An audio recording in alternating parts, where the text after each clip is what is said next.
नमस्कार, जय हिंद जय और जय तु भारतम। जय हिंद। आज 26 जुलाई है। आज कारगिल विजय दिवस है। जय। कारगिल को बीते हुए लगभग 26 साल हो गए। ये 26वां विजय दिवस है। हमने लगभग 527 जवान खोए, 1300 के लगभग घायल हुए हमारे जवान। हमने बहुत कुछ खोया और ये विजय प्राप्त की। इस विजय का जो मूल्य है उसका मूल्यांकन होना चाहिए, और इसी मूल्यांकन के लिए आज हमारे साथ हैं सुमित वालिया,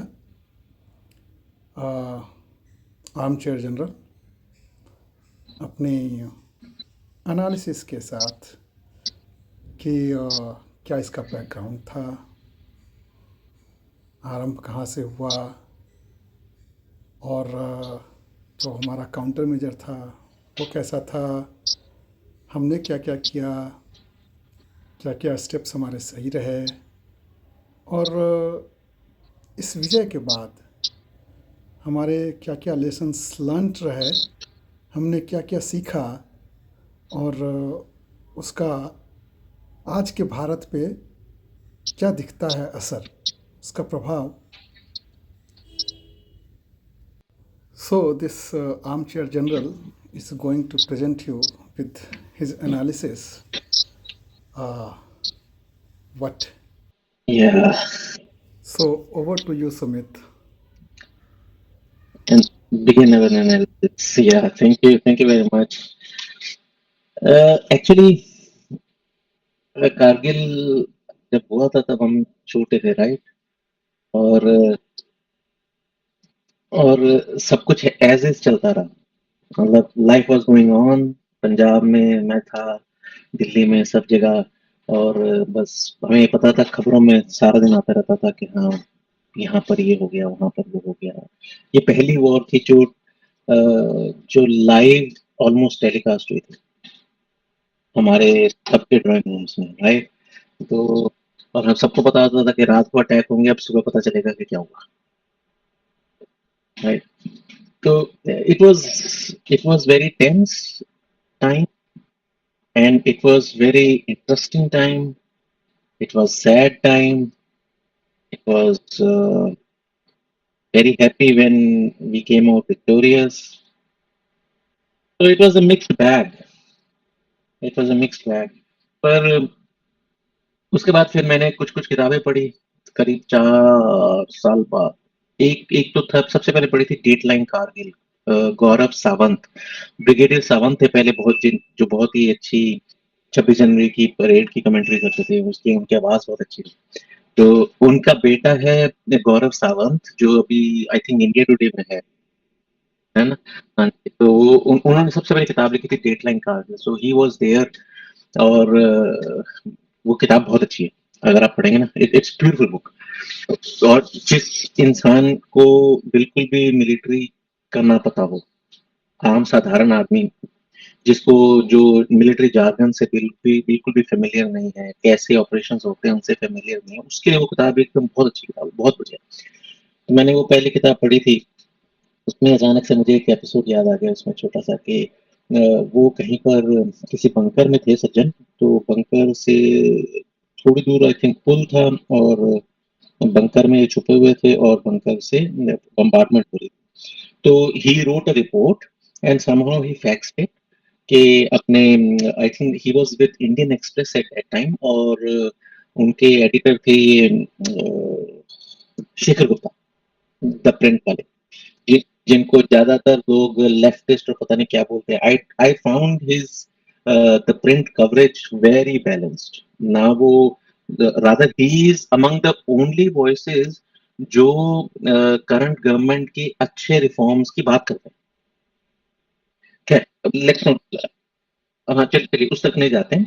पर वो शेखर गुप्ता थे, शेखर गुप्ता ने तुरंत उनको वापस ही contacted him that why are you mentioning कि हाँ जी, बम हमारे बंकर से इतना दूर गिर रहे हैं।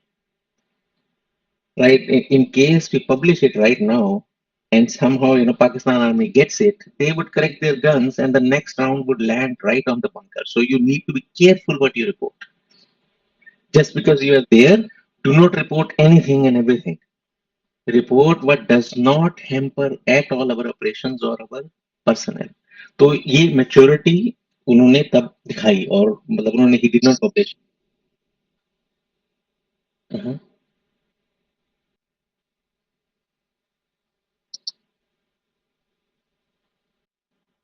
Mm-hmm.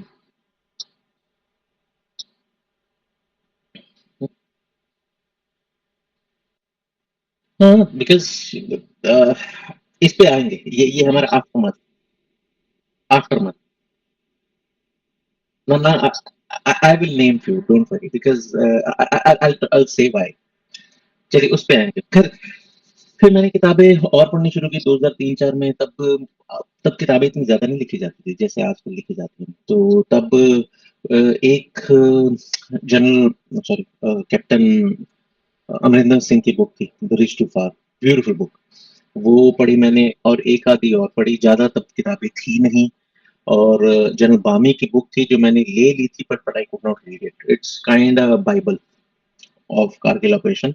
जो रैंड कॉर्पोरेशन है अमेरिका का, फेमस थिंक टैंक रैंड, उन्होंने कारगिल के ऊपर एक छोटा सा अपना कोई ग्रुप बनाया होगा. So the only Indian called there was general Bammi. So you may say he is a good authority on Kargil. सो उनकी इतने मोटा उनका ग्रंथ है, मेरे को पढ़ा है, बट अनफॉर्चुनेटली मैं पढ़ नहीं पाया उसे. इन एनी केस, मैंने फिर उसके बाद फिर कभी कारगिल पढ़ा, फिर कभी कारगिल पढ़ा. एंड जो मुझे सबसे ज्यादा अच्छा लगता है ना, टू बी ऑनेस्ट, ऐसे किसी भी ऑपरेशन को पढ़ना, वो होता है कि दूसरी साइड की स्टोरी क्या थी. मैं ये जानना चाह रहा था कि वो उस तरफ क्या हुआ, मतलब how did they come up with this plan. हमको तो मतलब जब हमने टीवी पे देखा था तो यही पता था कि ऐसे एलओसी है, और इस तरफ हमारा नेशनल हाईवे है, बीच में पहाड़ियां हैं, जिसके ऊपर वो बैठे हुए हैं और बम्बार्डमेंट करवा रहे हैं. पूरा नेशनल हाईवे वाले उन्होंने इंटरजेक्ट कर रखा है. अब बट हाउ कम, ये कैसे हुआ, और उन्होंने क्या क्या सोचा. तो ये बड़ा इंटरेस्टिंग पॉइंट था. तो मैंने स्टार्टेड रीडिंग अबाउट इट. तो सबसे पहले तो आप बिल्कुल ठीक कह रहे हैं कि इसकी जो जड़ है वो सियाचिन में. जो हमने ऑफ द कैमरा बात की, जड़ इसकी सियाचिन में. तो सियाचिन का थोड़ा सा बैकग्राउंड दे देते हैं कि जब हम 71 की वॉर हुई, उसके बाद जो एलओसी है उसमें थोड़ी सी रिफाइनमेंट हो सकती है. अपने व्यूअर्स के लिए, जो इंटरनेशनल बॉर्डर है वो स्टेबल है. अगर मान लीजिए 65 में हमने कोई इलाका उनका जीता, उन्होंने कोई इलाका हमारा जीता, कब्जा कर लिया, तो वो एक्सचेंज हो गया, बॉर्डर सेम. बट एलओसी पे अगर मान लीजिए हमने कोई एनक्लेव जीत लिया, उन्होंने कोई एनक्लेव जीत लिया, then we can keep it. LOC redefine हो जाएगी. तो एलओसी जब डिफाइन हुई 71 में, तो it was up till point 9 NJ 9842, कि भैया उसके ऊपर जो नॉर्थ में इट्स जस्ट ग्लेशियर, और ना वहां कोई रह सकता है ना वहां जा सकता है. वहां ट्रूप मेंटेन करना इट्स ऑल स्टुपिडिटी. तो हमने बस यहाँ पर एक लाइन लगा दी, पॉइंट पे छोड़ दी ना, एनजे 98.9842, और बोल दिया कि उसके नॉर्थ वर्ड्स ग्लेशियर में जैसा भी इलाका है, दैट्स इट. उसको डिफाइन नहीं किया. और अंडरस्टैंडिंग इंडिया पाकिस्तान की थी, कोई वहां जाएगा नहीं, कोई वहां पे किसी को जाने नहीं देगा. लेट इट बी, वो वर्जिन टेरिटरी है, उसको वर्जिन ही रहने दो. पर बाद में पाकिस्तान ने वहां पर थोड़े से एक्सपीडिशन भेजने शुरू कर दिए, और एक लाइन ड्रॉ करनी शुरू कर दी एनजे 9842 से राइट अप टिल कराकोरम पास. तो वो एक्चुअली लाइन, तो लाइन ड्रॉ हुई थी, जैसे हमने पिछले एपिसोड में बात की, अमेरिकन ने ड्रॉ की थी, जस्ट टू इंश्योर कि वो अपने जो एयर ऑपरेशंस करते हैं उनके लिए उनको थोड़ा आसानी हो जाए, उनको पता लग जाए किस इलाके में जाना है, किधर नहीं जाना, how to operate, where who to contact. उन्होंने अपनी इसके लिए वो लाइन लगाई थी. पाकिस्तान ने उसको एज ए टेसिट अप्रूवल मान के they started showing it in their maps, और लोगों को एक्सपीडिशन के लिए अलाउ करना शुरू कर दिया. तो जिसके कारण हमने थोड़ा सा पहले कुछ प्रोटेस्ट किए, फिर हमने साल्तोरो रिज पे कब्जा कर लिया. तो जो सियाचिन ग्लेशियर है पूरा, वो सारे पे हमारा कब्जा हो गया. ठीक. अब वो जो कब्जा था, वो that was kind an insult. तो पाकिस्तान, उनको लग रहा था कि ये तो गड़बड़ हो गया है. हाँ जी. हाँ जी. अब मुशर्रफ जब नहीं, मुशर्रफ से पहले जब ज़िया-उल हक ज़िंदा थे, तो he died in an air crash later, right, in I think somewhere in 88 87। तो और कारगिल हो चुका था 84 में।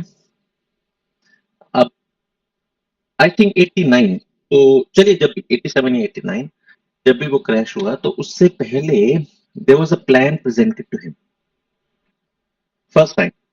First time the Kargil plan was presented to Zia-ul Haq, showing him that if we capture these peaks, अगर हम ये सारी peaks capture कर लेते हैं, तो जो सियाचिन के लिए जो लाइफलाइन है, जहां से सारी सप्लाई जाती है, वो है नेशनल हाईवे 1A, उसको हम खत्म कर देंगे तो इंडिया खुद ही कम डाउन फ्रॉम सियाचिन, तो सियाचिन आजाद।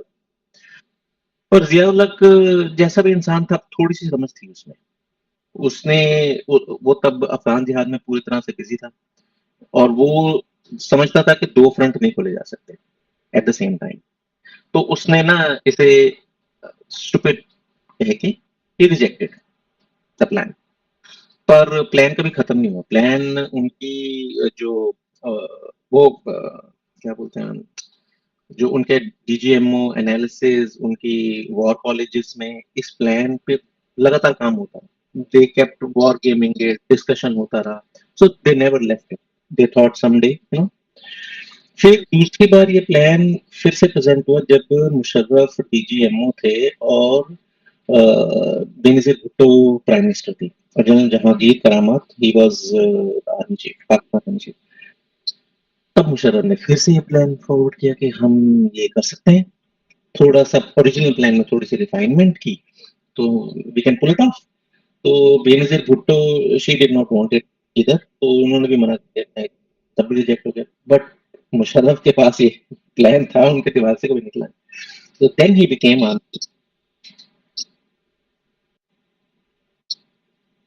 ऐसे ऐसे भी। तो वो पर्सनल इंसल्ट जो थी ना, वो पर्सनल, वो बार बार कटोच रही थी उनको। तो सज्जन ने जब आर्मी चीफ बने, तब उन्होंने सोचा कि इसको एग्जीक्यूट करना सीखा, इसको अब प्लानिंग अप्रूवल शप्रूवल उस चक्कर में नहीं पड़ना, क्योंकि सिविलियंस में इतना दम नहीं है कि ये ऐसे किसी ऑपरेशन को अप्रूव करें।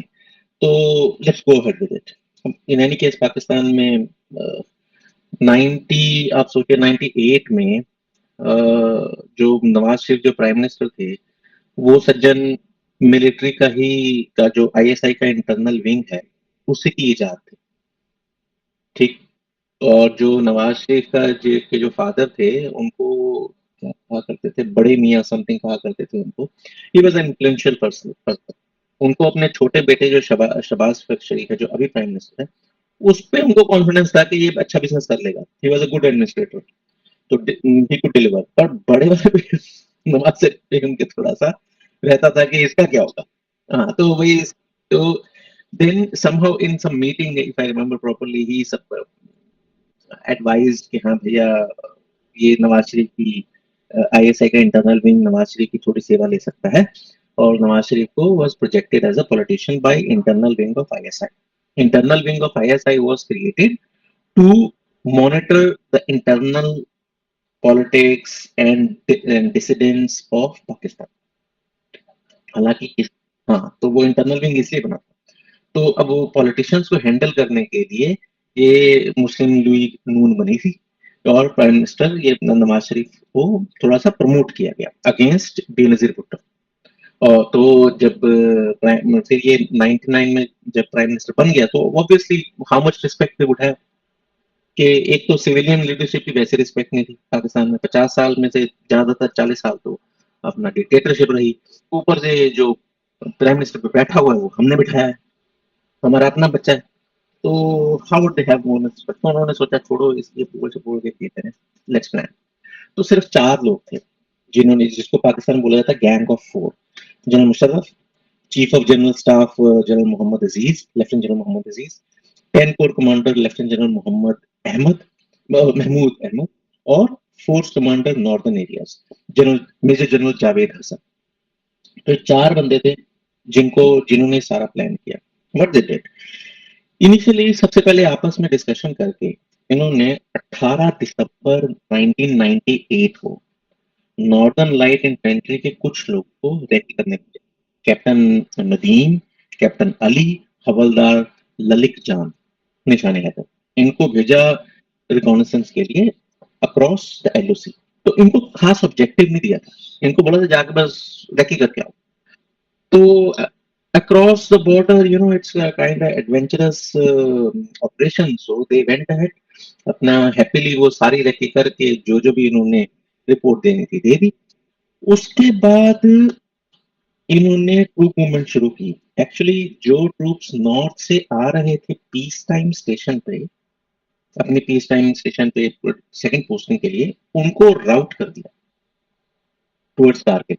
सो there was no particular specific troop movement जो नजर आ जाती। अगर मान लीजिए कहीं पेशावर से, कराची से, लाहौर की किसी कैंटोनमेंट से ट्रूप जा रहे होते स्पेशली, तो दिख जाते। ऊपर से ट्रूप अपनी पीस टाइम लोकेशन के लिए आ रहे हैं, मतलब दैट मूवमेंट वाज ऑब्वियस, उनको राउट कर दिया। तो that helped in maintaining secrecy. और third, fifth, twelfth and 13th northern light infantry, 31 Azad Kashmir और 24 सिंध, ये इन 6 बटालियंस के ट्रूप थे जो एलओसी से इस तरफ आए और इन्होंने 7 किलोमीटर इनसाइड आए। ठीक। अ, तो ये 7 किलोमीटर इनसाइड आके इन्होंने कैप्चर की पीक्स। अब इसमें दिक्कत क्या थी? एक नसीम जेहरा की किताब है from Kargil to coup, book अच्छी है। जो एक जर्नलिस्ट है वो देवी जी, उन्होंने, उनका लॉन्ग स्टैंडिंग ये प्रोजेक्ट था सॉर्ट ऑफ, पर क्योंकि अपनी प्रोफेशनल कमिटमेंट के कारण वो बहुत ही कम टाइम डिवोट कर पा रही थी। तो 2015-16 के आसपास या 17 के आसपास ही कहीं ये किताब आई। तो वो उसमें वो लिखती हैं कि इनिशियल जो ऑब्जेक्टिव था वो था थोड़ी सी पोस्ट पे कब्जा करना, पर जब वहां जाके एक पहाड़ी की एक चोटी पे कब्जा किया तो पता लगा कि नहीं, ये पहाड़ी, इस पोस्ट को यहाँ से थ्रेट हो सकता है, तो इस पे भी कब्जा कर लो। अच्छा, अपना लेफ्ट फ्लैंक भी बचाना है तो यहाँ पे भी कब्जा कर लो, और ये आगे छोटी सी है, इसको रहने दो, पीछे बड़ी है, इस पे भी कब्जा कर लो।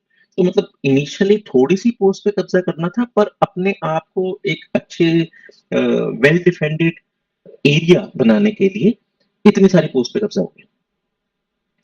पर जो इनहेरेंट प्रॉब्लम थी इस प्लान में, वो ये थी कि ये प्लान, जो यूजुअल चैनल होता है किसी भी मिलिट्री का, it did not go through that channel. जैसे जनरली क्या होता है कि अगर मान लीजिए कोई प्लान करना है तो सरकार से डायरेक्टिव मिला, हमारी आर्मी, मान लीजिए इंदिरा गांधी ने डायरेक्टिव दिया मानेक शाह को, मानेक शाह ने आगे पास ऑन किया डीजीएमओ को, मिलिट्री ऑपरेशंस डायरेक्टोरेट आगे यूनिट्स को या कमांड्स को बताएगा, प्लान बनाएगा, देन वो प्लान रिफाइन होंगे, डिस्कशंस होंगे, पहले वो लोकली कमांड लेवल पर होंगे, राइट। अब मान लीजिए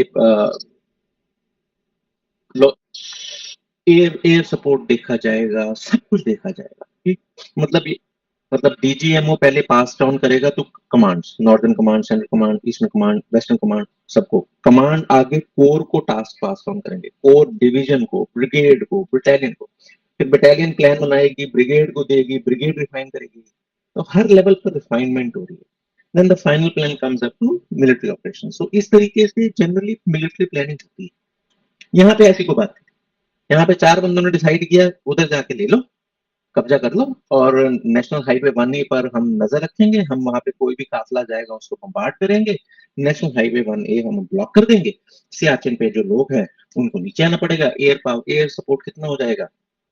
ये छोटा सा प्लान जो शायद 1987-88 में बनाया था दिमाग में, उसको 98 में इंप्लीमेंट कर दिया, 99 में इंप्लीमेंट कर दिया, 99 98 के दिसंबर ऑनवर्ड्स। तो अब इसमें ना जो खूबसूरत बातें हैं वो बड़ी अच्छी हैं। अब आगे क्या हुआ, दिसंबर में ये सारी मूवमेंट हो गई।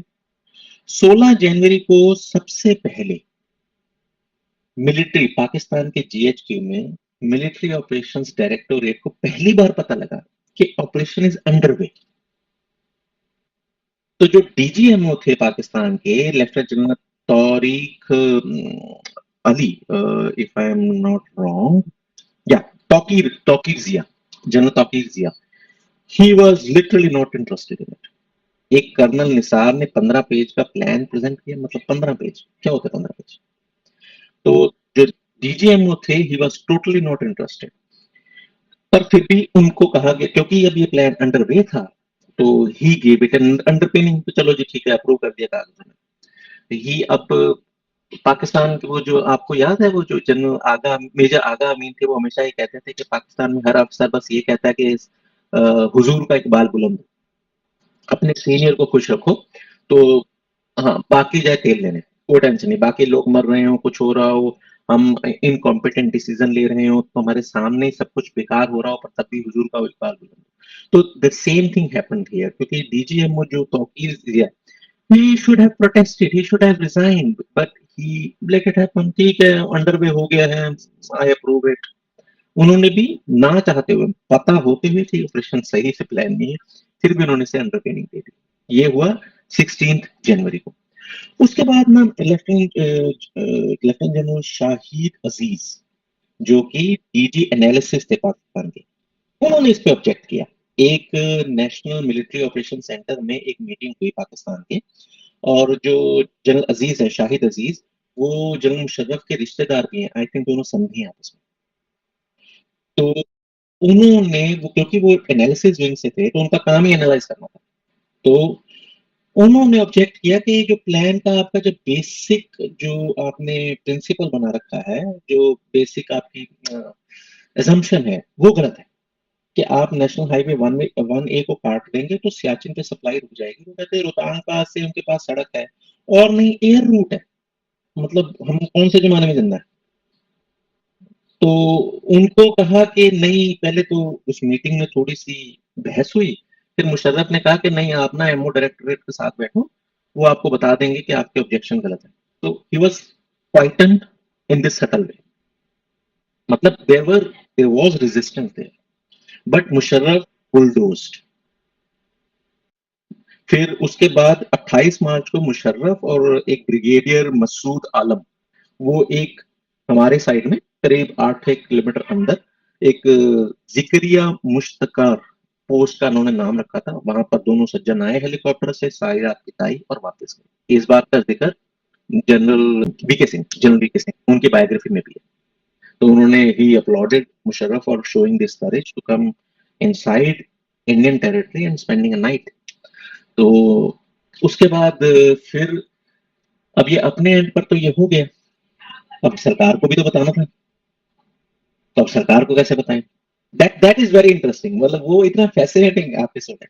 तो 17 मई को पहली मीटिंग हुई O3 कैंप में, जिसमें प्राइम मिनिस्टर नवाज शरीफ और फॉरेन मिनिस्टर सरताज अजीज, उनका जो फॉरेन सेक्रेटरी थे, क्या नाम था उनका, वेरी फेमस पर्सनालिटी, मैं उनका नाम भूल रहा हूँ, और शमशाद अहमद, और एक defence secretary retired lieutenant general Iftikhar Khan, और minister for Kashmir and northern areas lieutenant general retired Majeed Malik. ये 5 लोगों के डेलीगेशन को आर्मी वालों ने प्रेजेंटेशन दिया। उसमें जो डीजीएमओ थे, लेफ्टिनेंट जनरल तौकीर जिया, जो इस ऑपरेशन के फेवर में नहीं थे पर अप्रूव कर चुके थे, उन्होंने पहली बार एक प्रेजेंटेशन दी मिलिट्री सिविलियन लीडरशिप। तो इसमें उन्होंने बताया इस तरीके से कि ये पोस्ट है जिन पर मुजाहिदीन बैठे, और हमारे 5 फेज में ऑपरेशन होगा। पहले फेज में मुजाहिदीन बैठे हुए हैं, दूसरे फेज में मुजाहिदीन और मुजाहिदीन अंदर जाएंगे और 65 के लाइंस पर इन्फिल्ट्रेट करेंगे कश्मीर वैली में, और सब जगह जाके वो अपनी टेररिस्ट एक्टिविटी करेंगे। और इधर से हमने ये सड़क पोस्ट पे हमने कब्जा किया हुआ है। तो थर्ड फेज में पाकिस्तान जो इंडियन आर्मी है, वो पैनिक करके पूरी कश्मीर में वैली में, पूरे जम्मू एंड कश्मीर में जो हमारे इन्फिल्ट्रेटर होंगे, उनको दबाने के लिए, उन पे काबू पाने के लिए ऑपरेशन करेगी। तो they will leave the Kashmir valley vulnerable. अब देखिए ये थर्ड फेज क्यों है, मतलब बेसिक इंटेलिजेंस मेरे जैसे आर्म चेयर जनरल की बेसिक सी कॉमन सेंस वाली इंटेलिजेंस ये कह रही है कि third phase mention is not a phase of your plan, it is a reaction of opposition, right? मैं क्या कर रहा हूं इसमें, तो मेरा थर्ड फेज क्यों है ये, राइट? मतलब ये बिल्कुल ऐसे ही है कि फर्स्ट फेज में मैं तो आपको घूसा मारूंगा, सेकंड फेज में मेरे प्लान का हिस्सा है कि सेकंड फेज में आप मुझे घूसा मारेंगे, बट द हेक, आपका घूसा तो एक नेचुरल रिएक्शन है ना, मैं जब लड़ने जा रहा हूं तो आप मुझे मारेंगे, तो that can not B part of my plan, but they made it part of their plan. फिर फोर्थ फेज में चौथे फोर्थ फेज में क्या होगा कि large number of infiltrator go into valley, जो मनिहाल पास और जोजिला पास को कैप्चर कर लेंगे, क्लोज कर देंगे, कश्मीर वैली पे कब्जा कर लेंगे। और पांचवें फेज में तो Indian would go to world powers and back for peace, क्योंकि अब तो हम न्यूक्लियर पावर है, तो this is an operation happening under nuclear umbrella. तो अब इसमें जो थर्ड और फिफ्थ फेज है वो एक्चुअली इंडियन रिएक्शंस है, so they were shown as a part their plan, मतलब it was all wishful thinking। अब उसी मीटिंग में They anticipated India's response, हाँ, but वो हुआ, उस पर मैं आऊंगा, वो हुआ, बट they एक्चुअली responded जो in a Indian different way. Response है ना वो मेरे प्लान का हिस्सा नहीं हो सकता। मैं मेंशन कर दूंगा कि हाँ जी इंडियन इस तरीके से रिस्पॉन्ड कर सकते हैं जिसको हम ऐसे काउंटर कर सकते हैं, मेरे मेरे प्लान का हिस्सा नहीं हो सकता।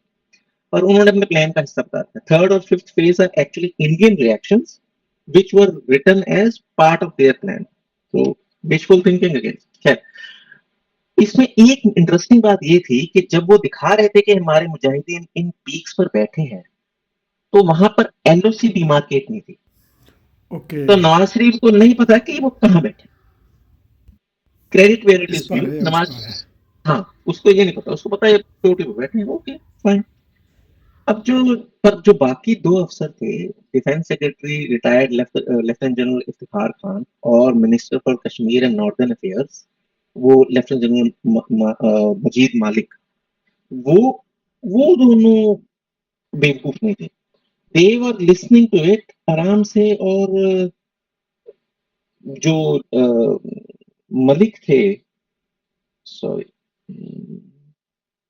जो मिनिस्टर फॉर नॉर्दर्न अफेयर थे, उन्होंने ऑब्जेक्ट भी किया कि what if India do not move it's army and use air power.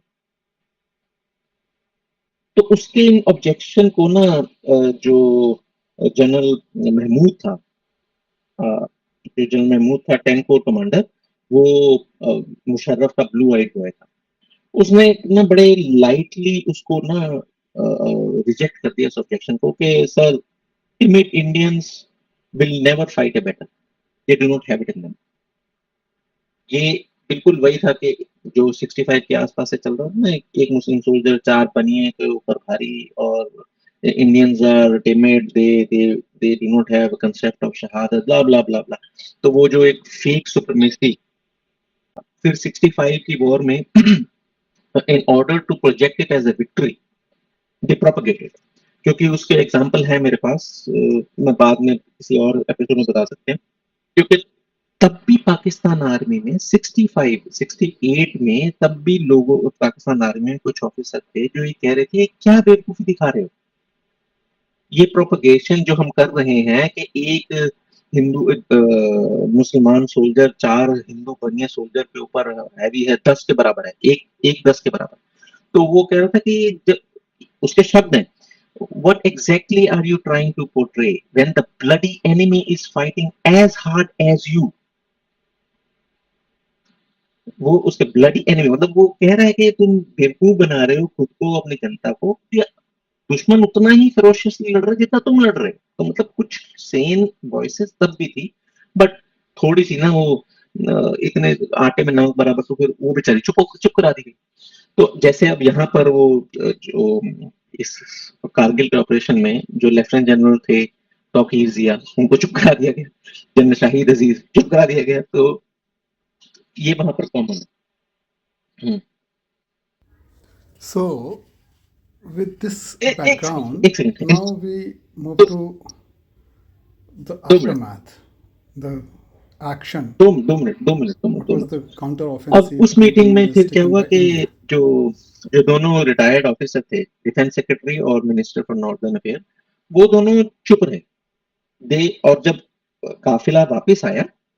अच्छा, उस उसमें ना, सॉरी, उस मीटिंग में ये भी कहा गया कि उसको, नवाज शरीफ को, कि सर, जो पाकिस्तान बना था कायदे आजम मोहम्मद अली जिन्ना के उनके कारण, तो वो फादर ऑफ द नेशन है। अगर कश्मीर आजाद होगा आपके कारण, तो आपको फातेह कश्मीर का टाइटल मिलेगा। अब वो फ्लैटरी थोड़ा थोड़ा काम करने लगे। ठीक, 16 जनवरी 1999 को जो मिलिट्री ऑपरेशन सेंटर में मीटिंग हुई थी, उसमें ये अपने प्लान को इतने कन्विंसिंगली प्रोजेक्ट कर रहे थे कि जो लोअर मोस्ट ऑफिसर है, general Javed Hasan, force commander northern, उसने कह दिया कि अगर कुछ भी गड़बड़ होती है तो my neck is on mine. अब वो लोएस्ट रैंक ऑफिसर था, तो उसके ऊपर था 10 कोर कमांडर जनरल महमूद। उसने कह दिया, क्यों तेरी लाइन, क्यों, मैंने अप्रूव किया है, मेरी गर्दन लाइन पर होगी। तो जनरल मुशर्रफ, उसका आर्मी चीफ है, जनरल मुशर्रफ ने कहा कि तेरी क्यों, मेरी हो गया वहां पर। हाँ, सब लीडरशिप दिखा रहे हैं, सब लीडरशिप क्वालिटीज दिखा रहे हैं कि मेरा जूनियर क्यों, मेरी लाइन पर हो। जब टाइम आया तो उन्होंने नवाज शरीफ की गर्दन लाइन पर कर दी। सब बच गए आराम से, सब आराम से अपने अपने घर चले गए, नवाज शरीफ को ठोक दी। अब खैर, coming back to Ojhri camp, Ojhri camp की उस मीटिंग में, तो जो जो दो रिटायर्ड ऑफिसर थे, डिफेंस सेक्रेटरी और मिनिस्टर ऑफ नॉर्दर्न अफेयर, वो दोनों ने क्वेश्चन किए, पर उनको समझ में आ गया था क्योंकि वो रिटायर्ड ऑफिसर थे, उन्होंने वहां सर्व किया था। उनको समझ में आ गया, वो कुछ वहां कुछ बोलेंगे। जो काफिला वापस भी आया है इस्लामाबाद, तब भी वो चुप रहे, मतलब they were almost quiet the entire duration. जब घर पहुंच गए रात के 9 बजे, नवाज शरीफ अपने घर जा रहा है, तो पीएम हाउस में, तो ना ये जनरल मलिक ने उनको लिफ्ट में रोक लिया कि sir, have you authorise to cross LOC, do you know what it means, it means war. पहली बार Nawaz Sharif, war, why war, and who cross LOC. तो उसने कहा कि sir, did you pay attention, वो जो मुजाहिदीन की पोस्ट कैप्चर्ड है वो एलओसी की उस तरफ है। क्या आपने कोई ऐसा ऑपरेशन अप्रूव किया है कि एलओसी की उस तरफ हम पोस्ट कैप्चर करें? तो तब नवाज शरीफ पहली बार पैनिक। तो नवाज शरीफ ने कहा कि अच्छा, कल आप ना उन सबको बुलाइए, आर्मी चीफ को बुलाइए, लेट्स हैव मीटिंग टुमारो। तो अगले अगले दिन मीटिंग में मुशर्रफ आ गए। तो मुशर्रफ से सिंपल पॉइंटेड क्वेश्चन पूछे नवाज शरीफ ने। नवाज शरीफ ने पूछा कि जनरल साहब, have you cross the LOC? वो कहता है, यस सर, है। नवाज शरीफ ने कहा, किसकी अथॉरिटी से? Sir, on my own authority and responsibility. अगर आप कहें तो मैं ट्रूप्स वापस बुला लेता हूँ। पर ये एक मोमेंट था जहां नवाज शरीफ कह सकता था कि हाँ ठीक है, बुला लो वापस, भाई तुमने मेरी अथॉरिटी को ओवरराइड किया है। पर अब जाने वो मुशर्रफ को या आर्मी को अपसेट नहीं करना चाहता था, या जो एक दिन पहले की फ्लैटरी थी कि सर, कायदे आजम थे मोहम्मद अली जिन्ना, जिन्होंने पाकिस्तान बनाया, आप फातेह कश्मीर बनोगे, गोल्ड सुनहरी अक्षरों में आपका नाम लिखा जाएगा, शायद वो फ्लैटरी काम कर गई। या तीसरा, प्रोबेबली दे थॉट कि ठीक है, ये पंगा ले रहे हैं, यही भुगतेंगे, मैं साइड में बच जाऊंगा। अब कुछ भी हो सकता है, हाँ, इन तीनों में से कुछ भी हो सकता है। पर तब नवाज शरीफ ने कह दिया जनरल मलिक को, जो वहां पर जो मिनिस्टर ऑफ नॉर्दर्न अफेयर जो वहां थे, उनको बोला, देखा आपने, ये कह रहे हैं कि इनकी रिस्पॉन्सिबिलिटी है, तो हम सारे मिलकर इनका साथ देंगे, सिविल गवर्नमेंट इनके साथ रहेगी, इनकी रिस्पॉन्सिबिलिटी, एम्फेसिस, इनकी रिस्पॉन्सिबिलिटी है। घंटा पाकिस्तान में उस टाइम पर तुम आर्मी चीफ की रिस्पॉन्सिबिलिटी फिक्स कर सकते हो, आज नहीं कर सकते। आर्मी और जबकि रिस्पॉन्सिबिलिटी। आज जब 25 साल टूटी फूटी सिविलियन गवर्नमेंट चलती रही, मुशर्रफ के बाद किसी तरीके टूटी फूटी चलती, आज नहीं तुम आसिम मुनीर को कुछ कर सकते।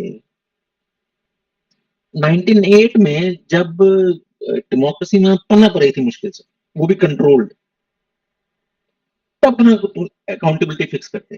तो उस मोमेंट पे नवाज शरीफ ने उनको गो अहेड दे दिया, and then the whole thing actually started. Now we come to the discovery part. So this was the backdrop जहां पर ये सारा मामला चला. Now we come to the discovery part जो हमारे इधर इंडिया में हुई. सबसे पहले तो कुछ वही हमारा जो बकरवाल है, there were sort of eyes and ears in that area. तो वो उन्होंने सबसे पहले रिपोर्ट किया कि जी कुछ लोग हैं वहां पर, मतलब they are on the peaks and with heavy equipment, tent went, तो there is going on something. तो जनरली होता क्या था कि जो unspoken kind of, unwritten kind of arrangement था इंडिया पाकिस्तान में कि हाँ जी एलओसी के दोनों तरफ जो पहाड़ियां हैं वो बहुत ऊंचे हैं, 12,000 15,000 फुट पर हैं. तो वहां पर सर्दियों में रहना बड़ा मुश्किल हो जाता है, तो वी कम डाउन, और जैसे ही समर आता है वी गो बैक. तो वो भी आ जाते थे, हम भी आ जाते थे.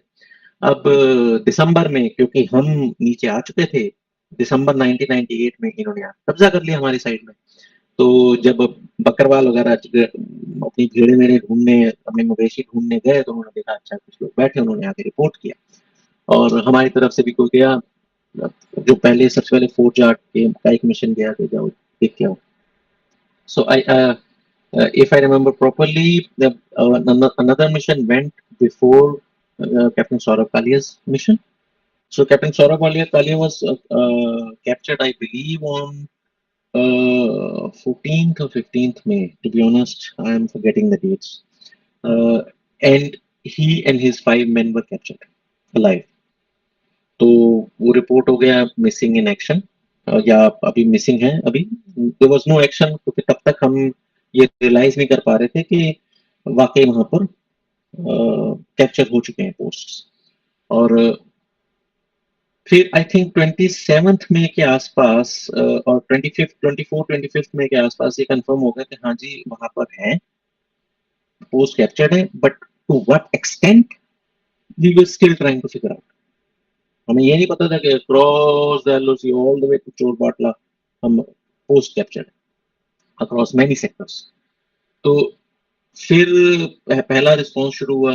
पहले पहले तो हमने ऑलमोस्ट ऑर्डर ये थे कि वहां कुछ बंदे गुद्दी से पकड़ दो, catch them by the collar, drag them down, that's all. पर वहां पर जाके पता लगा कि बिल्कुल फोर्टिफाइड है और विद राशन है और हर तरह का, मतलब उनके पास सर्वाइवल का सपोर्ट है. तो अ, मैंने कैप्टन सौरभ काले पर एक पूरा अच्छा आर्टिकल लिखा था. Just trying to find out where. It was a beautiful one, बहुत खूबसूरत. ऐसे ही मैं, यही दिन थे करीब 2016 में, और मैं बैठा हुआ था, अचानक ही आई स्टार्टेड राइटिंग, और बड़ी जल्दी मैंने लिख लिया. मतलब that was a very good article. Within half an hour I penned it down and typed it and sent it. It was beautiful. तो उसमें ये सारा मेंशन ही था कि किस तरीके से उनकी पहली सैलरी भी बाद में पहुंची, उनकी बॉडी के बाद, वे after his body was return. Okay. So his first salary reached after his body or before his body? He didn't even get his first salary. His first salary reached his family members after his body reached home. Okay. तो वो एक very sad episode और very that made us all angry, क्योंकि उनको करीब 22-23 दिन उनको torture किया गया. उनके मतलब जो भी आप सोच सकते हैं, मारना, Yes, yes, he was उनकी tortured inhumanly. उनकी उनके ईयर ड्रम्स को पंचर करना, आंखें गरम सलाखों से निकाल देना, बट पे यहाँ यहाँ से But say, हाँ जी, बट से इतना ज्यादा मारना कि उसमें से दिमाग नजर आने लग गया था. उनके दिमाग पे यहाँ पीछे बट से इतने ज्यादा मार किए थे कि दिमाग अंदर से, स्कल टूट के अंदर से दिमाग नजर आता. और उनके प्राइवेट पार्ट्स चॉप किए गए थे. तो फाइनली जब कुछ नहीं मिला, then they shot him right here. मतलब सेम, मतलब बंदा बहादुर वाली सारी स्टोरी ऑलमोस्ट उनके साथ रिपीट हो गई, उनके 5 बंदों के साथ. तो जब उनकी बॉडी वापस आई थी तो कैसकेट में उनके भाई ने लिखा था कि जो सौरभ का चेहरा, he had beautiful eyes, beautiful, बड़ी बड़ी आंखें थी, राइट, आई लैशेस बड़ी खूबसूरत थी. तो वो सज्जन का जो चेहरा था इस हाथ बराबर हो गया. क्योंकि बचा ही नहीं था चेहरे में कुछ। और वो बॉडीज बकायदा हैंड ओवर हुई है, imagine. I won't call it audacity, but they had the temerity to do it to a soldier. I mean, think about the Geneva Convention. They don't have any respect for any rule, और any law, anything. There is no simple, justice. क्योंकि ना उनके लिए बड़ा वो आसान था ये कह देना कि हमें तो बॉडी मिली, हमने थोड़ी किया, पता नहीं किसने किया है, मुजाहिद ने किया है, किसने किया है, हम तो आपको बॉडी दे रहे हैं, सो बी हैप्पी। मतलब शेमलेसली डिनायल। फिर जब हम एयरफोर्स हमने यूज करनी शुरू की, हमने जब एयरफोर्स यूज करनी शुरू की तब भी पहला हमारा वो फ्लाइट लेफ्टिनेंट नचिकेता का प्लेन गिरा। फिर उसको वो देखने के लिए मिग 21 में अपने वो दूसरे It was Ajay Ahuja, some Ahuja. Ajay Ajay Ahuja, Ahuja. Yeah. he was encircling that to ascertain his position, so he was shot down, so Ajay Ahuja was killed right there. हाँ, right, he was killed right there. Nachiketa was handed over, but Ajay Ahuja was cancelled. Now Ajay Ahuja also used to fly over Pakistan in his MiG 25. MiG 25 में photo reconnaissance करने के लिए he would go to Pakistan and he would challenge them, catch me if you can, and he would go supersonic, twice the speed of sound, and come back. So he used to have this one, so he was killed. उसके बाद जब by the end May, by the first week of June, we realized that okay, we cannot actually tackle it in a normal way. We have to have a proper military plan. Then Bofors was inducted. Bofors was the battle winning factor. Bofors जब आ गई हमारे पास और वो बहुत अच्छे से deploy की, Lakhwinder Singh brigadier थे, उन्होंने बहुत बहुत अच्छा, बहुत बढ़िया यूज किया उन्होंने गन्स का। और कई जगह उन्होंने डिकॉय लगाए ताकि अगर पाकिस्तान का काउंटर मूवमेंट आता है या कोई पीक्स पे बैठा मुजाहिद भी देख के या पाकिस्तानी सोल्जर देख के हमारी गन पोजीशन की इंफॉर्मेशन देता है, तो वो थोड़ा सा डिकॉय हो जाए ताकि कुछ ना कुछ बचाव रहे हमारी गन्स का। तो वो नकली गन लगा के उन पर बम्बार्डमेंट करवा दी, अपनी असली गन्स कहीं पहाड़ के पीछे से इस तरीके इस एंगल पे रखी कि काउंटर बैटरी जो फायर है वो हमारी गन्स को नुकसान न पहुंचा सके। इसलिए we didn't lose any gun in Kargil war. तो जो पाकिस्तान आर्मी है वो बैठी हुई है पीक्स पर, देख रही है हमारी मूवमेंट को, कहीं ना कहीं हमारे गन फायर को भी, but they could never target our guns. Guns were so position well.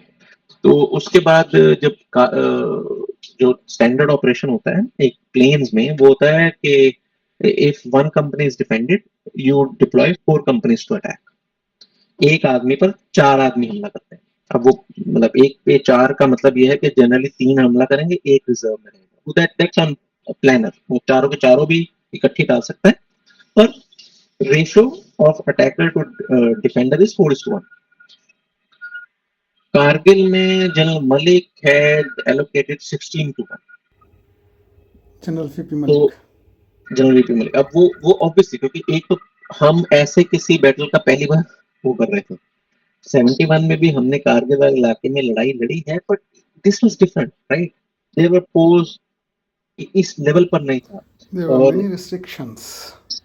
LOC नहीं पार करनी है। हाँ, हमारी एयरफोर्स को एलओसी नहीं क्रॉस करनी। हमारी एयरफोर्स यहाँ रहते रहते हमें पता है कि सप्लाई लाइन है, तो सप्लाई लाइन पे अटैक नहीं करना। ये लड़ाई लड़ी हमने वो इस तरीके से कि एक हाथ पीछे का हमारा। और जो 2 मेजर कंट्रीब्यूटर थे ना वॉर के, वो थे आर्टिलरी और इन्फेंट्री, Artillery. राइट। आर्टिलरी ने जैसे सैचुरेट करते थे टारगेट को, जिससे हमारी इन्फेंट्री को क्लोज इन होने में बहुत आसानी हो जाती है। मतलब अगर एक अटैक करना है तो 4 घंटे पहले, 5 घंटे पहले बम्बार्डमेंट शुरू। ऊपर चढ़ने के लिए। हाँ जी, आर्टिलरी बम्बार्ड करना शुरू कर देती थी ताकि जो दुश्मन है अपना सर ऊपर ना उठा सके। अच्छा, उनके बंकर इतने अच्छे थे कि sometime a shell landed right on roof of the bunker, but it's stayed, right? तो और फिर जब आर्टिलरी सैचुरेट करती थी या पिन डाउन करती थी अटैकर को, पाकिस्तानी आर्मी पोस्ट को, तो हमारी इन्फेंट्री धीरे-धीरे आगे बढ़ती थी। इट यूज्ड टू बी, आप सोचो कि 6-7 घंटे का तो मार्च होता था कम से कम, तब जाके वो पीक आती थी। अब 24-25 किलो वजन लेके आप इतनी सर्दी में 6 घंटे का मार्च कर रहे हो और उसके बाद आप अटैक कर रहे हो। Salute to the courage of those men. It was so bloody difficult, unimaginable. और जब फिर क्लोज कॉम्बैट, एक पहाड़ी पे बैठा हुआ इंसान एक पत्थर भी फेंक दे, इट्स फाटल। इतना बड़ा इतना बड़ा बोल्डर उठा के फेंक दे, तो वही आपसे हैंडल करना मुश्किल हो जाता है, गोलियां तो छोड़ी दी। तो दे somehow managed to conquer these peaks, and the turning point was Tololing. Tololing के बाद ये क्लियर हो गया कि now it was just a matter of time. जो टाइगर हिल की जो हाइप है, जो ब्रिगेडियर अमर ऑल थे, जिन्होंने ये टाइगर हिल वाला ऑपरेशन किया था, तो टाइगर हिल की हाइप एक्चुअली टाइगर हिल नाम और वो पीक की शेप से। तो brigadier Amar Aul was sure it would be much easier to tackle Tiger Hill. Tough nut was Tololing. Tololing crack हो गया, उसके बाद ये सारी धीरे धीरे it's matter of time, they will be reduced to double. तो और टाइगर हिल पर आपने जो पहले बात की थी कि जिस रात को टाइगर हिल पर अटैक हुआ है, it was kept so secretive that chief did not know. General, बरखादत। हाँ जी, जनरल वीपी मलिक, एक बुक है general Mahendra Puri, 8th infantry division के कमांडर थे तब जनरल महेंद्र पुरी कारगिल में। He was the only general, he showed generalship in the entire, only general who showed incredible generalship. Indian army की जो सबसे बड़ी डेफिशिएंसी है वो कोई वेपन नहीं है, वो कोई करेज नहीं है, वो कुछ और नहीं है, वो है quality generalship. To this date it is very unpleasant statement, but it is what it is. Then General Mahendra Puri was the only person who had his head over his shoulders. So he wrote a book, Kargil, The Turning Point. उस book की inauguration में को मैं था वहां पर, मैंने वो पूरी इनॉग्रेशन रिकॉर्ड की है, जिसमें आर्मी चीफ थे और बरखा दत्त भी आई। तो बरखा दत्त वहां स्टेज पे बैठी है और आर्मी चीफ वो खुद बता रहे हैं कि वो उन्होंने जिस दिन अटैक हुआ है उनको कोई भनक नहीं थी, उनको कुछ पता नहीं था कि अटैक होने वाला है। वो आराम से आर्मी हेडक्वार्टर से घर गए हैं, रात को खाना खा के उन्होंने 9 बजे के पास अपने टीवी ऑन किया न्यूज सुनने के लिए, और what he saw there was Barkha Dutt in the backdrop gun firing on Tiger Hill. और बरखा तब बता रही है कि हमारा ऑपरेशन टाइगर हिल को कैप्चर करने के लिए शुरू हो गया है, ये आर्टिलरी जो आप देख रहे हैं टाइगर हिल को बम्बार्ड कर रही है, फिर हमारी इन्फेंट्री इसको अटैक करेगी। तो chief saw it in amusement and he picked up the phone, called MO, are we attacking Tiger Hill tonight? MO said yes sir, how do you know? And then chief said everyone knows, the whole world knows, it's on TV. तो बरखा दत्त वहां पर हंस रही है शीपीशली। सो You shameless. see, I gave you example of Gaurav Sawant and Shekhar Gupta. Shekhar Shekhar Gupta, Gupta. it was very small thing. अगर वो gun correct करके एक बंकर पे शेल गिरने लग जाते, हमारे कुछ लोग जाते ऑब्वियसली, पर तब भी एक बंकर ही खराब था, एक गलती होती, एक छोटी गलती। ये टाइगर हिल पे है, इमेजिन हम पूरी दुनिया को बता रहे हैं कि attacking, and she had no regret. मतलब it was so bloody stupid. Instead of laughing, अगर मैं होता तो मैं सोचता कि व्हाट डिड आई डू, मतलब इन लोगों को शक्ल दिखाना भी कैसे पॉसिबल होगा मेरे लिए। But unfortunately perhaps she took it lightly, perhaps she thinks okay it happens. No, it's not a small mistake. ये ऐसा नहीं कि आपने अपनी कार कहीं ठोक दी, right? You could have been the reason of so many deaths. Same thing happen during 26/11।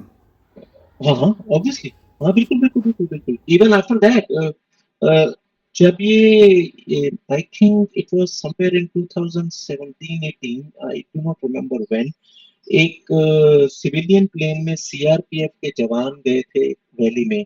So something big is happening, you know, something is in the making. Plane के tail number वगैरह बता रखा है कि इस plane से जा रहे हैं। मतलब क्यों इतनी डिटेल क्यों देनी है तुमको भाई? 71 की वॉर में when some staff, some officers from staff duties, they wanted to go back to, they were ordered to go back to their units in East Pakistan, और उनमें से एक थे मेजर जनरल कार्डोजो। आपने टीवी पे उनको बहुत देखा होगा। तो वो बताते हैं कि जब पहले उनको दिल्ली एयरपोर्ट से प्लेन था जो लेके जाता बंगाल, जहां से वो बाय फुट जाते आगे, but at the last moment it was cancelled because having so many officers in one plane was not safe. What if it is targeted? So they cancelled it at the last moment. So put trains in. Imagine. So it is so bloody. War is a serious business, and here we are taking it so lightly. खैर, अब टोललिंग हुआ, tiger हिल हुआ, उसके बाद 26 जुलाई को America was actually wanted to call it off, wanted this to end, पर हमने क्लियरली बोल दिया we did not start, we are not going to जी। तो क्लिंटन ने नवाज शरीफ और हमको भी बोला था कि हम आए वहां पर, हमने यस, क्लियरली सेट हो no nothing, Atal ji didn't go. हम नहीं जाएंगे, they started it, you better call it. So Bill Clinton called Nawaz Sharif, and Nawaz Sharif then was there. Um, इसके लिए भी कुछ कुछ इंटरेस्टिंग एपिसोड ही है। Musharraf was playing tennis somewhere, and he was told that Nawaz Sharif is going, and he visited, he went to see him off, something like this. Now I'm not able to recall properly, but now, later Musharraf and his gang of four, they started blaming Nawaz Sharif that we had India by its jugular vein. We, okay, yes. But I think he was in China. Our intelligence has gathered some conversation, हाँ, and from there he called. the So conversation. that Oh, conversation was recorded and it was अच्छा, playing. Sorry, एक बहुत important बात हम बीच में भूल गए, क्योंकि इन्होंने शुरू से ही ये बोल रखा था कि ये तो मुजाहिदीन है जो चोटियों पे बैठे, इट इज नॉट अस। अब ये बात कह के ये फंस गए, क्योंकि अब जो थोड़ी बहुत रसद या सपोर्ट, लॉजिस्टिक हो चाहे रीइंफोर्समेंट हो, वो बहुत ही छोटे लेवल पर सिक्रेटिव तौर पे कर सकते हैं। जो रेगुलर वॉर होती है ना, उसमें तो रीइंफोर्समेंट भर भर के जाएगी, एयरफोर्स भी जाएगी, सब कुछ होगा। तो अब क्योंकि हम बोल चुके हैं कि it has nothing to do with Pakistan army, it is these are just Kashmiri मुजाहिदीन, ये तो लोकल इंसर्जेंसी, हमारा इससे कोई लेना देना नहीं। तो अब अपनी एयरफोर्स को, Pakistan air force used to fly cap missions over Pakistan, हमारे, हम यहाँ पर, इधर हमारे एयरफोर्स हमारे इधर फ्लाई करती थी, but they never went to support the मुजाहिदीन और their units in Pakistan, never. We destroyed Muntho Dhalo, their administrative base, they never responded, क्योंकि वो फंस चुके थे। सिवाय आर्टिलरी सपोर्ट के और थोड़ा बहुत लॉजिस्टिक सपोर्ट के, दे कुडंट डू एनीथिंग, इसलिए तो उन्होंने लाशें भी वापस नहीं ली, ये बोल के कि तो मुजाहिदीन है, NLI हमारे बंदा ही नहीं। is the Pak Army's cannon fodder. वो पंजाब का तो कोई है नहीं उसमें, तो क्योंकि वो बोला ही है ना, उनका नॉर्दर्न कोई लाइटिंग कैनन है, फॉडर है। इसी इलाके के लिए है, तुम तो अपने अपनी जमीन के लिए लड़ रहे हो, तो चलो जाओ। वो उनको कोई चिंता नहीं है अगर पाकिस्तान का NLI में मरता है कोई, तो क्यों चिंता करेंगे वो। अच्छा, नसीम जहरा की किताब में ना थोड़ी जो कॉन्ट्राडिक्शंस है ना, वो ये है कि कहीं वो एक जगह वो कहती है कि जी वहां कुछ ज्यादा फाइटिंग नहीं हुई, कोई बहुत ज्यादा कोई ऐसा जौहर दिखाने का कोई वो नहीं था, इंडिया में भी थोड़ा बहुत कुछ हुआ पर ज्यादा फाइटिंग नहीं। कुछ 20-30-40-50 पेजेस के बाद वो बताती है कि पाकिस्तान आर्मी तो बहुत बहादुरी से लड़ी, they fought tooth and nail with nothing with them, उनके पास कोई रसद नहीं जा रही थी, कोई दवाई नहीं जा रही थी, पर दे फॉट सो फेरोशियसली। मतलब एक कॉन्ट्राडिक्शन नजर आती है। फिर जब ये 4th ऑफ जुलाई के बाद जब नवाज शरीफ मान गया, 26 जुलाई को ऑफिशियली एंड हो गई, नवाज शरीफ ने कह दिया कि हाँ भैया कॉल बैक कर लो ब्ला ब्ला, तो नसीम जहरा मतलब being Pakistani they can not be intellectually honest, they just can not be, no matter True. What, वो कितना वेल रेड हो लें, वो कितना भी कोशिश कर लें, दे इंटेलेक्चुअली डिसऑनेस्टी कहीं ना कहीं रहेगी. Now she concludes that it was a diplomatic win. For Eh, Pakistan, No, no, no, no. By India. Indian diplomacy reached out to Americans and rest of the world that forced Nawaz Sharif to pull back. So it was a diplomatic win by India posed as military victory. It was never India's military victory. ये तो diplomacy के कारण हम वापस बंदे बुला लिए, वरना मतलब it is insane. You had it right in front of you that your posts were falling. You were not accepting your debts. General Shahid जो है, शाहिद अजीज, उनके इंटरव्यूज पढ़े हैं, जो कह रहे हैं कि भैया 4 जुलाई को जब नवाज शरीफ पाकिस्तान गया उससे बहुत पहले हमारी पोस्टें गिरनी शुरू हो गई थी. It was untenable, it had to fall apart. It was why it was untenable, क्योंकि जब इन्होंने बोल दिया कि it has nothing to do with us, ये जो पोस्ट है तो मुजाहिदीन ने कैप्चर किए, तो मतलब पूरी मिलिट्री ऑपरेशन का जो सारे इंटेग्रल पार्ट होते हैं वो तुम लगा ही नहीं सकते. अब तुम फंस गए. ऊपर से हमने वो जो रिकॉर्डिंग थी वो पब्लिक कर दी. पाकिस्तानी आज भी ये सोचते हैं कि वो जो रिकॉर्डिंग थी वो अमेरिकन ने हमको दी. इंडियंस में इतना दम कहाँ है कि रिकॉर्ड करने ऐसा कुछ. any discussion on Kargil is not going to complete unless we discuss Vikram Batra. अरे So, I mean, Vikram Batra discussion actually is never. captured our imagination. Yes, It's yes, yes, yes. I respect every soldier, but for we lost around 527 soldiers. yeah, in some sources it is 543, so roughly around 550 you may say. मतलब I respect every soldier that fights, uh, Anuj and Nayyar, Sanjay Kumar, Pandey and Manoj. all of them, even Mahavir Chakra, Veer Chakra, anybody, Captain Hanifuddin, he was the only son of his mother, in Delhi. And he was from, I think he was from Services Corps on deputation to infantry unit, and he took charge. He went on an attack and he died defending our nation. Right? So it was, I respect all of them, but for some reason, Captain Batra stuck to me as a child. I remember in 99 I was doing my internship and Kargil war was going Uh-huh. on and that slogan ये दिल मांगे मोर, Yeah, Mangamore. that was Yes, very yeah. catchy of Pepsi slogan and somehow it stuck with us when Yeah, he captured and exactly. the same Barkhadat who took his interview and that victory sign V Yeah. and with all you know it It etched in the history, it in our captured our memory. imagination totally, it captivated us, uh, so young, full of energy Uh, yeah, yeah. and It became that. that Yeah. Yeah. that was Slogan or the punchline of the operation. वो बढ़ी हुई दाढ़ी और अपना पूरा military फिटिक gun लिए हुए and He that was, image continued, that image still lives with us. and I think, भैया एक तो पालमपुर की धरती को भैया सलाम है. कभी मैं गया, मैं तो पहले झुक के माथा Absolutely. टेकूंगा.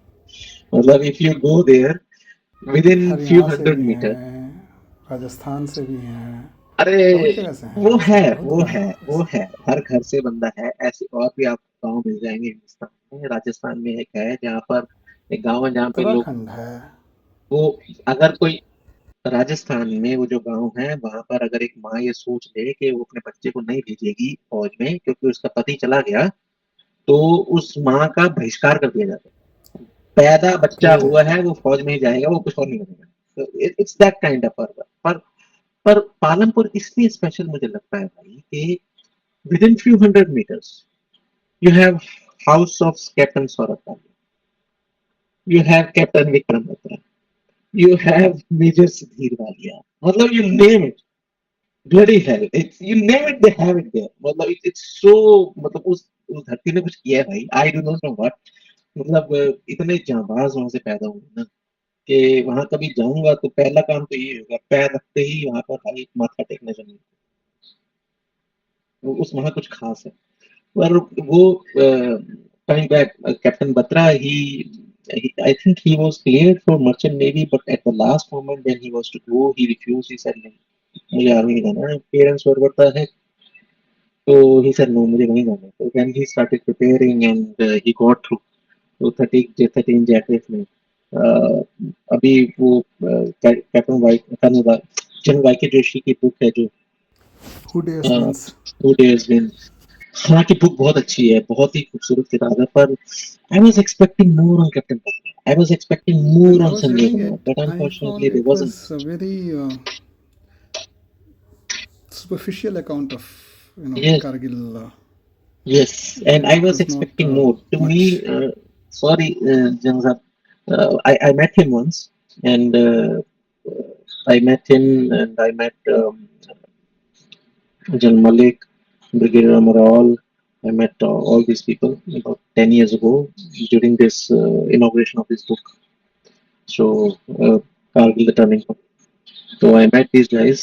तो मतलब बुक मुझे लग रहा था, आई वाज एक्सपेक्टिंग मोर, क्योंकि एक कमांडिंग ऑफिसर जिसने दो ऐसे लोगों को बड़े क्लोजली देखा, ऐसा लगता है कि उनको थोड़ा सा किताब में जगह और देनी चाहिए थी, क्योंकि उनके अंडर ये 3 साल लगा के इतना उन्होंने, मतलब he saw them evolving, both Captain Batra and Sanjay Kumar, he saw them evolving, so he could have used some more time and space to tell us more about these two chaps, क्योंकि उनके parent ने, father ने भी, doctor GL Batra, उन्होंने भी book लिखी है अपना, अपने बेटे पर वो एक फादर का पर्सपेक्टिव,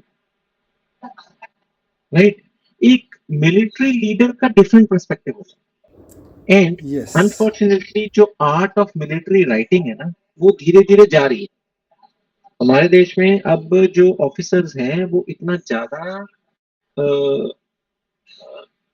कॉमन इंडियन को अप्रोच करने में इतने ज्यादा लग गए हैं कि वो शायद ये आर्ट ऑफ मिलिट्री राइटिंग को कहीं छोड़ रहे हैं, जो कि जिसके लिए मैं बहुत दुखी हूँ।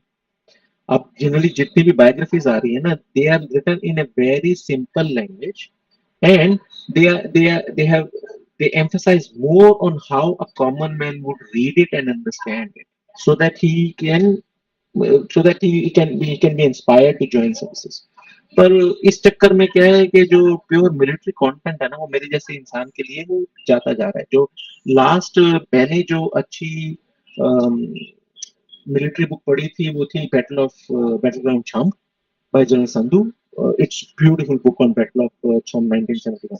एंड अभी एक और बायोग्राफी है, Battle of Chamb happened in 65, 71, no? 71, 71, 71, 71. Cham Jode was target in 65 also, but 71 की जो Cham Battle of Cham है, that was the bloodiest battle fought on Western Okay. sector in just 10 by 12 kilometer area, and we fought ferociously. It was bloody good. Every inch was fought.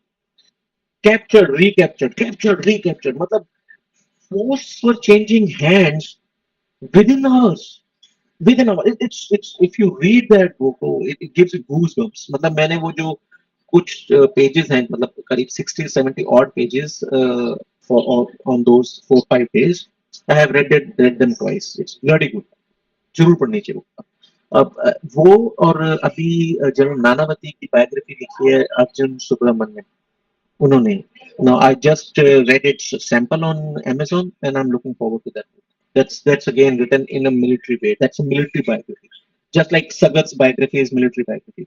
तो वो जो art है ना military writing का वो जाता जा रहा है. आई होप कि जनरल जोशी जब नेक्स्ट किताब लिखें तो इन दो लोगों के ऊपर they should focus. They should tell us more about this man. Now, he was in a great position, because he saw them evolving as military leaders. So what made them do what they did? It is really very important for us to know. And it is, I believe, General Joshi's duty to the nation and to the army. Father is going to tell his son's story. Father is not telling us an army officer's story. That story would come from his seniors if the person is not alive. Okay. So I hope General Joshi sees this episode and somehow he fulfills our wish. Even I hope so. Kargil review committee setup हुई थी doctor के Subramaniam. So Dr. S. Jaishankar, our foreign minister, that S stands for his father, K. Subramaniam. So he was like Chanakya of modern time, जो हमारी nuclear पूरी policy है, doctor है, Doctor. उसके writer actually वही थे. So that flavor runs in the blood. So that is why we have Dr. S. Jaishankar. Yeah. And I hope that legacy continues. उनका बेटा भी ऐसे ही हिंदुस्तान की सेवा करे, मैं ये चाहता हूँ. तो अब के सुब्रमण्यम उन्होंने कारगिल रिव्यू कमेटी की रिपोर्ट भी दी जिसमें सबसे पहला एक वो था कि जी ड्रॉबैक्स बता रखे थे इंटेलिजेंस के और उसके सारे. ये ऑब्वियसली ये हाईलाइटेड था पॉइंट कि we trusted our enemy too much, right. कि एक जो अनरिटन अकॉर्ड था कि सर्दियों में हम नीचे आ जाएंगे, गर्मियों में वापस ऊपर चले जाएंगे, तो we trusted too much. We should have been careful. अब कोई भी और जरिया हो सकता था उस एरिया को कवर करने का. फोटो रिकॉग्निसेंस एक हो सकता था. हमारे पास कैनबरा प्लेन थे जो कारगिल के दौरान भी हमने फोटो रिकॉग्निसेंस के लिए यूज किए. वो आगरा से उड़ा था, उस पर एक मिसाइल भी लगी and with one engine it flu back. तो दैट्स कमेंडेबल स्टोरी. तो वो जो फोटो रिकॉग्निसेंस के मिशन थे, अगर हम सर्दियों में नीचे आ जाते थे तो वो कैनबरा को यूज किया जा सकता था फोटो रिकॉग्निसेंस के लिए कि भैया सर्दियों के दौरान कोई है तो नहीं वहां पर. Some sort of provision should have been there to keep the land under monitoring. But unfortunately ये एक लेसन हमारे लिए ऐसा हुआ नहीं. बाद में हमारा लेसन आ गया. और बड़े सारे छोटे टेक्निकल लेसन उन्होंने बताया कि प्राइमरीली एक था वो सीडीएस था. He recommended कि हाँ there should be one single authority advising the government and CDS should be there. It took us what NSA भी उनका था. I think NSA was implemented. If I'm not wrong, NSA was their recommendation. NSA was before that. Brajesh Mishra was Brajesh Mishra. NSA. तो जो Kargil review committee की एक recommendation थी CDS, जिसको implement होने में आप पूछे कितना टाइम लग गया. ठीक है. थिएटराइजेशन अभी भी चल रही है. तो उनकी कई सारे रिकमेंडेशंस थे, बहुत सारे शायद फुलफिल हुए, बहुत सारे हम मिस कर जाते हैं क्योंकि ऐसा नहीं है कि हमारे देश में जो जनरली एक आम आदमी को ये इंप्रेशन रहता है ना कि कमेटी वमेटी तो बस ऐसे आई वॉश होते हैं, कौन देख रहा है कहाँ क्या. बट गवर्नमेंट नहीं, इम्प्लीमेंटेशन होता है. वो CDS का हुआ, फिर मैं वही कह रहा हूँ कि NTI हमारे हो, देश में हम बोलिए बोलिए TIA बोलिए बोलिए. नहीं नहीं नहीं, good good, you are covering those points. और टेकिंट, इमेजेंट, ये सारी चीज़ें हुई हैं. मतलब जी हाँ, कमिटी का एजेंसी. जी हाँ. वो लिया जाता है, इम्प्लीमेंट होता है, पर NCDS and speed stuff. Slow होती सो है. उन्होंने ये कमिटीज बनती हैं, इनकी रिकमेंडेशंस इंप्लीमेंट होती हैं. बट एक्चुअली क्या है कि वो रिकमेंडेशन इंप्लीमेंट होने में थोड़ा टाइम लगता है. उनके रिजल्ट बड़े धीरे धीरे आते हैं. It तो took आम जनता us को लगता है कि 2 decades. Imagine, two हाँ जी, तो decades आम जनता को for लगता है कि कुछ CDS. हुआ ही नहीं. तो ऐसा नहीं है. हमारा देश is institutions are strong and such committees recommendations are implemented up to good extent most of the time. तो कुछ टाइम पे लोग बाग आई वॉश भी कर लेते हैं, पर generally it's not that bad state. पर कारगिल रिव्यू कमेटी या फिर कारगिल का एक और जो मेजर इम्पैक्ट जो हुआ ना, जो which went in our favour, वो था कि इंटरनेशनल कम्युनिटी का पाकिस्तान से ट्रस्ट खत्म हो।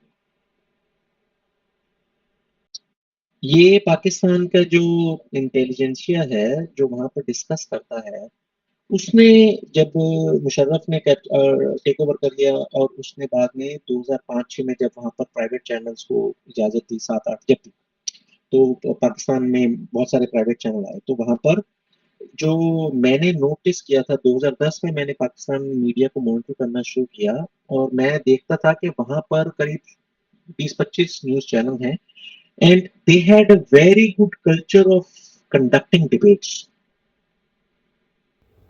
ओके। वेरी सीरियस डिबेट्स जिसमें पैनल बैठे हुए वो डिबेट कर रहे हैं। तो उन सारी डिबेट्स में मैंने एक बात बहुत कॉमन नोटिस की कि वो they all felt after Kargil we lost trust of international community,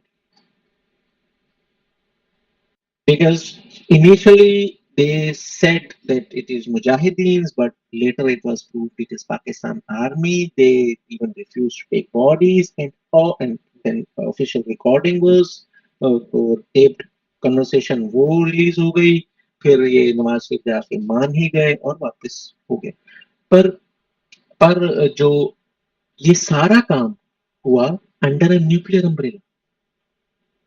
so if a nation if a nation can try to pull off a stunt like this, despite being nuclear power, and your adversary is also nuclear power, so you are doing all this circus under a nuclear umbrella, thereby you put yourself and the rest of the world at risk of a nuclear threshold.